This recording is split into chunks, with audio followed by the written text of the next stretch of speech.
gospodo, danas se nalazim ispred DORH-a. Htio bi predati kaznenu prijavu, nažalost ne mogu jer je subota, to će umjesto mene učiniti u ponedjeljak netko drugi. Ja nažalost letim za Zambiju u potrazi za istinom koju svi mediji osim Z1 televizije uporno zataškavaju i guraju niz stepenice ispod tepiha, ne žele da ona izađe van.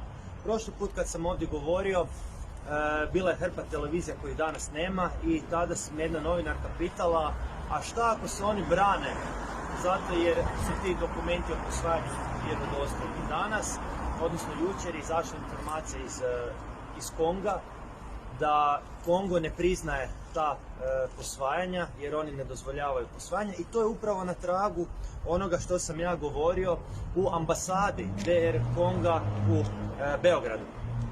Također ovom prilikom podnosim kaznenu prijavu protiv udruge homoseksualaca Zagreb Pride i udruge transrodnih osoba Kolektiv nepoznatih počinitelja, odnosno unutar njih, zbog sumnje u počinjenje kaznenog djela sprječavanja dokazivanja, članak 306 Kaznenog zakona.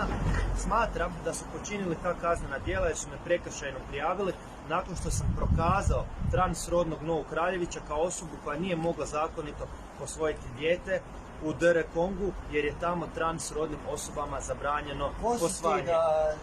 Znači, što se događa, dođite slobodno. Zna se da je ja sam Ivan Pernar, poštovanje. I ti ljudi su mene kazneno prijavili i iz tog razloga sam ja kazneno prijavio njih.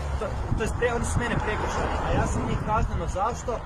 Zato jer smatram da su tim činom, podnošenjem prekršajne prijave, pokušali vršiti pritisak na mene kako ja ne bi razotkrio ono što se trenutno događa, a što polako cijela hrvatska javnost uviđa. Također, bit će podnesena u ponedjeljak još jedna kaznena prijava protiv svih sudaca RH koji su ovjeravali i potvrđivali posvajanje iz DR Konga, a u čijim spisima više nema dokumenata na osnovu kojih su ta posvajanja priznata zbog sumnje da su počinili kaznena djela sprječavanja dokazivanja, isto članak 306.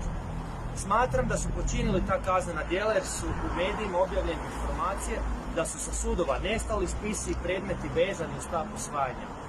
I u Večernjem listu bio je naslov nedostaje 48 sudskih odluka za djecu iz Konga. Pitanje je kako su ta djeca uopće dobila hrvatske isprave. Znači,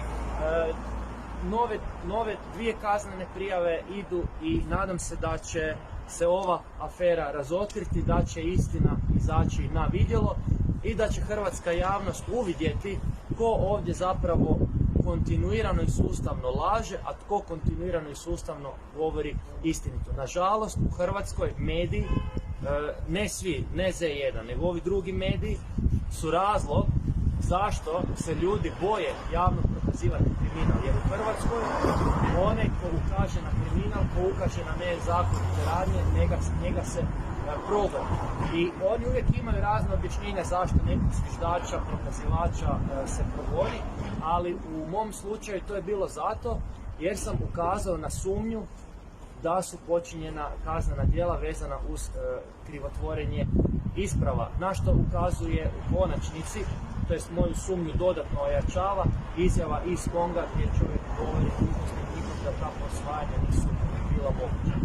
U 2016. su zapravo zabranjena posvajanja iz Konga. Kako komentirate činjenicu da nijedno ministarstvo u Hrvatskoj nema registar posvojene djece za? Ne samo da nema registar o posvojenoj djeci, nego koju god instituciju pitate koliko je te djece, dobivaju se druge brojke.